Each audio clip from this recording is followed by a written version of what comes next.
All right, we're going to be discussing the mechanics from a front view, and we're just going to concern ourselves with our path or the flow down the mound. So we already got these videos to the top of these guys' leg lifts. Obviously, every pitcher comes down the mound at different rates, different speeds. However, to make these guys flow together, I have changed up their speeds to fit. So what we're going to see is that we got Jerry Jones over here getting that front leg fully extended and really sitting into his delivery. We got Greinke, who's got his knee, which is going to be further back towards second base than his foot is. He's really taking this front knee and kind of curling it back so that his front hip stays closed. And Kirby is going like Jones here with his front leg, but he's keeping it in a more bent position rather than kicking it straight out like Jones. But what we do notice is no matter how these guys load into their back hips, getting down into their legs, engaging their lower halves, what do we notice? We notice where the glove is going. And that's to help them be able to see over their front shoulder. They want to be looking down the barrel of their shoulder, because the longer we can be looking here over this shoulder as we proceed down the mound. Obviously, we've gotten back to center, but look, we're still looking right over that shoulder. Still looking right over that shoulder. Still looking right over that front shoulder. The longer we can do that into our moment of foot strike, bam, bam, we can see front shoulder, and our head is still trying to fight to keep that front, or rather our front shoulder is still fighting to stay above our chin. The front shoulder is still fighting to stay in above the chin. The front shoulder is still fighting to stay in above the chin. And when we do that, we can see that the back hip now has been able to come through, exposing the belt buckle to the batter, to our catcher, but preventing, because that front shoulder's fought to stay in so that we continue to look over it. Look what that's done with our chest. It's kept it squared up, squared up, squared up, as that lower half has been able to fire, and there lies our upper lower half separation that we're trying to achieve. And now here comes the most important part. Getting into this position is key for both our power production, our ability to throw the baseball with our body, thus reducing the amount of stress that's going on through our arm during that delivery, and helping ensure, this wasn't the straightest line here, helping ensure our energy continues to flow to the catcher.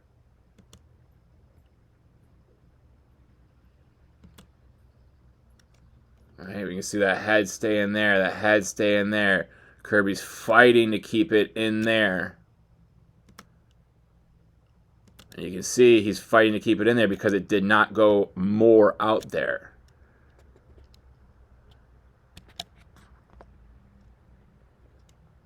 So we're rotating that back shoulder. We're rotating that back shoulder forward.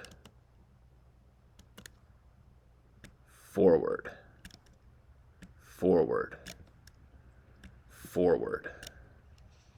So that way all of our power can be flung through those fingers, out through that ball, forward.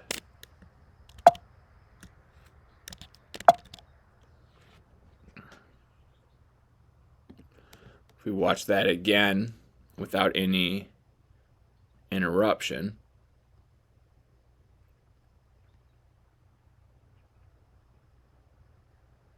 into foot strike, out of foot strike. Everything staying in line with our target. And then noticing as they're getting into release, where are those chin and chests going? To the target. To the target. The angle of our trunk, this mass from our shoulders through our waist, our trunk right now is upright. It's above our hips. In relation to the ground, it's in a 90-degree angle. As we get into release, those trunks in relation to the ground are no longer up here trying to throw the baseball. Instead, in relation to the ground, these trunks of these elite throwers of the baseball, both in terms of command, the best to ever do it, in terms of longevity and success, one of the best to do it, and an upcomer with elite velocity and potential to be an all-star. Every one of their trunks at release went from being up here at foot strike to out here at release, bringing that energy down the mound, but most importantly, towards our target. And that's something that we're able to see even easier and more clearly in the side view videos.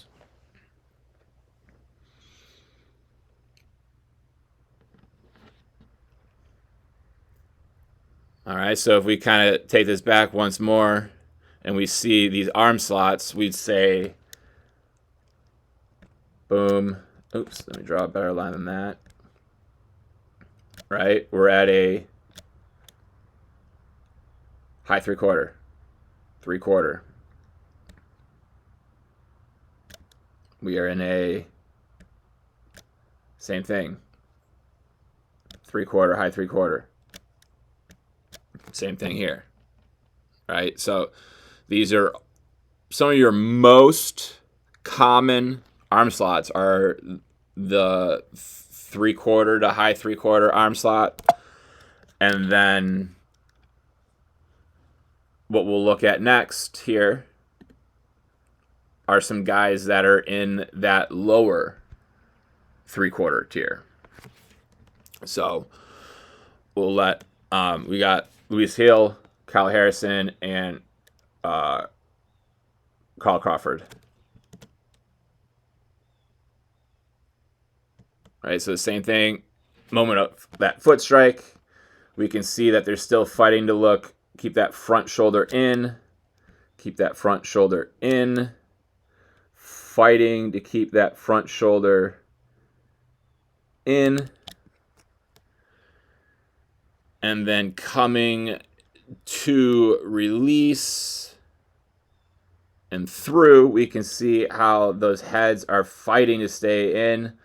Luis Hill a little bit outside, but we can see through release, bam, it's there, it's there, it's there, it's there. Now it's out, which is no big deal. It's already stable for long enough post-release, bam, that he could do a cartwheel over here if he wanted to after.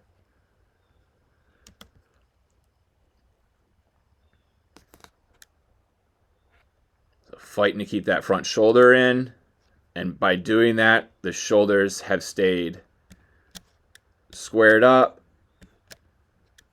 and with a good lower half timing and pattern sequencing. We got the back hip to have come forward, the back hip to have come forward, exposing that belt buckle to the batter, creating that upper and lower half separation that we're trying to seek in order to achieve higher velocities and minimize the stress that's put on our arm during these high intense and continuous throws.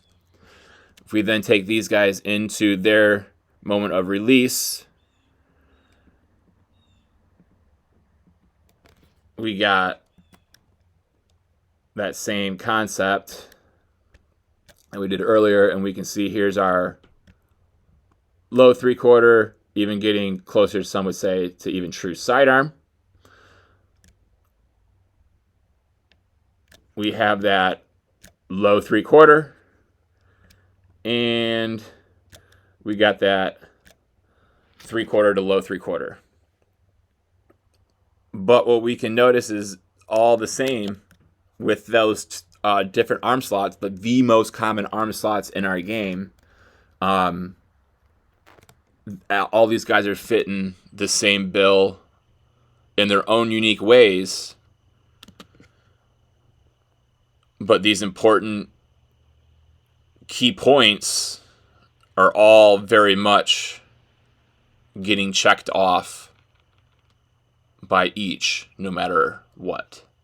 All right, now that we've had the opportunity to watch those big league pitchers from the front view, we now have you three guys up here that we'll play through a couple times. First time here will be all on motion so you can see what you look like, start to finish. And what we're going to notice is that that clip right there started with all of us lifting our leg up at about the same time. And now what we're going to do is we're going to get these videos synced up so that way everyone's front foot is hitting the ground at the same time.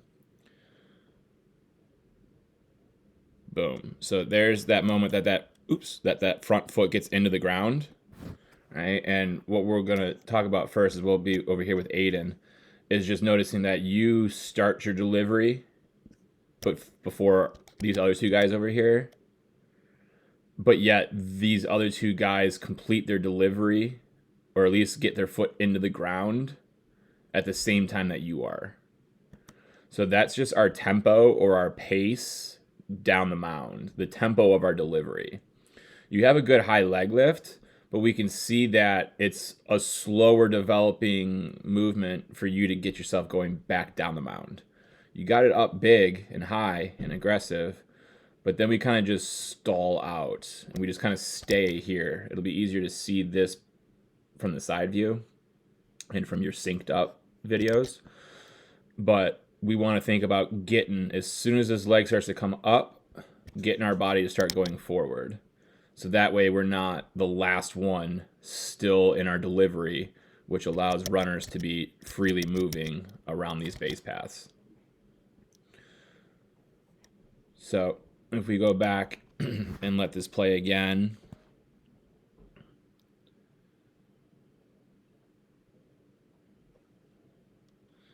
what we're going to notice here is, like we talked about with those big league examples of their glove path towards the target and that lane that they take.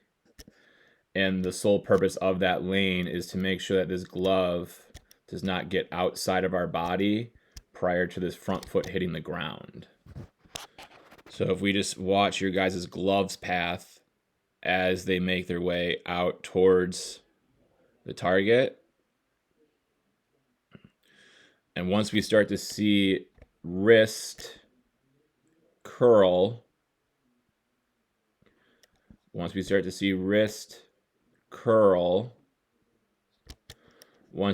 to see wrist curl, that's our indication that our front side arm is beginning to finish, which means our throwing arm needs to begin to load up. So as we proceed the rest of the way into our foot strike here, And I'm sorry, I don't remember your two guys' names yet. So we'll just refer to it as lefty and righty for right now. If we look at our righty, what we're going to notice, there's a difference in your front foot's alignment and your kneecap positioning compared to these guys and their positionings. Right? So our lefty and Aiden both rotated their front their front feet. They've rotated their front kneecaps, which gets their front hip to be more towards the target.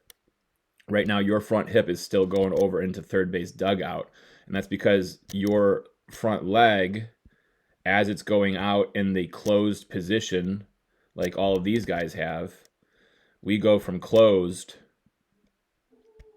to forward. We go from closed to forward. You're going from closed to closed. So we need to find a way to be able to rotate our front leg into its landing. Rotate ourselves into foot strike. Rotate ourselves forward. Right now, that backside may be trying to rotate forward, but it's going to be awfully hard to get the backside to come forward if the front side is not also going forward. You have a gate right now that's closed. These guys' gates have opened. And if your front gate can open, things from the back can come through. We can see this back hip. We can see this belt buckle. We can start to see this back hip. We can see this belt buckle. We can't see your back hip because it's still back over there towards third, facing third. We can't see your belt buckle because it's still facing third base dugout. And it's all because this front foot and front knee are not rotating forward. And when your lower half does not rotate you forward, you now don't have any of that upper lower half separation that we talked about in that big league example. So now you're throwing with all arm, which is going to be more stressful and less accurate and obviously less powerful. 3 things that we need to be elite at as a pitcher. So because you did not rotate that front leg getting into foot strike here, your whole body is going to rotate together. As your back shoulder tries to rotate forward, so will your back hip. And that's why we talked about your arm is at a low spot as it loads, and it's because it knows it can't rotate down over a front leg that's closed. So if it can't rotate down to throw, it's going to rotate around to throw instead. And that's how we see this kind of just spin my shoulders side to side, spin my shoulders side to side, and I'm just kind of flicking it out there. And then everything from here is just spin sideways. We can even see it on your foot. You can't keep this foot this position. As this back shoulder starts to rotate forward, watch what this front knee does. It's given. It's swaying. But notice what these guys' front legs are doing as their backside are rotating forward. They're right there. They're locking up. They're firming up. They're not giving and bowing. All right? And we can see then you got to swing this glove out to help get this arm to come out and around. So because your lower body is not rotating properly, nor is it rotating on time, we are left in a position to throw from that is not going to be ideal for our arm strength or our arm's health. So the biggest thing that you're going to have to learn how to do from this front view perspective is rotate my front leg forward. In the mechanical drills playlist on my YouTube page, you scroll down and you will find a drill in that mechanical drills playlist titled front leg rotation drills. You need to crank out a bunch of them. We then come over to our our lefty. And like we said, your pace down the mound is good. This glove getting out in this position, good. Like we've been using you as a reference, that front leg rotating forward is good. You're doing a great job of keeping that chin over that shoulder with that glove finishing up into your body, just like we talked with the big leaguers. Same thing here with Aiden. Shoulder, chin with that glove finishing up into it. And because over here with our righty, because that front leg didn't rotate, we talked about the upper body going to have to do a lot of extra work. So now that front shoulder starts to open early. So now here's your chin, but here's your shoulder. And that's why we can see your throwing arm here. Aiden's throwing arm is right behind his head towards second, and we can see this elbow is loaded back here. The arm for our righty, we'll discuss this in much more detail in the side view. Our righty's arm is loaded back properly at this point in time. It's just not loaded up at the right time. We'll notice that it'll go up here. Now that arm's going up. Now that throwing arm's going up. And again, you can't see it from here. I know it's happening because I know what to look for. From the side view, it'd be a lot easier to see. But what we know at foot strike is we want that arm to be in a 90-90, which means up here. And we can see your arm is still more in this type of position from your elbow to your wrist. From your elbow to your wrist, we want it more up here. But everything that we're seeing with the lower half rotating forward with the front side and everything we're seeing with the front side glove is very good. We can see that your body is really trying to get this chin to gain ground towards the target. It's trying to get closer to us as you throw. But now we just got to find a way to get it to keep coming down and around so that way we don't fly off this mound. The reason that when we go to throw, the energy of the throw has got to go forward, but ultimately rotate around. So there's that forward energy, and now it needs to turn into a round, but also down and around. And we can see you stay up tall, and that's why you can't stop your body. You need this foot to hit the ground way over there to stop yourself. Whereas if we watch a guy like Aiden, you can see how things rotate around. Right, and that's because as he releases, yes, his chest is getting out in front like yours is, but watch how his chest now goes down. This angle compared to that angle, right? Just taking that energy down and around some more is a big part of it. So from these front views here, Aiden, the biggest thing that we're noticing is that we just need to get the tempo of our delivery a little bit quicker. Let's get some more energy in our body flowing down this mound sooner. So that way the things that you do well, we can continue to do even better with more power, more energy, and less stress on the arm. Our righty in the middle, we got to really work on learning how to rotate this front leg. So that way things aren't closed off into third base on deck circle, but rotating more towards your catcher.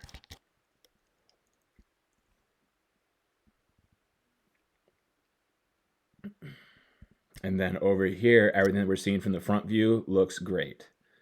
The one thing I would recommend is let's just get this leg just a little bit higher. Let's try to break the plane of our hip. Let's try to break the plane of our hip. We get so close to it. Let's just get just a little bit more leg lift. Let's create a little bit more energy. But everything else from the front view, we're looking good over here, my lefty. We will all learn some extra things once we view our side view video.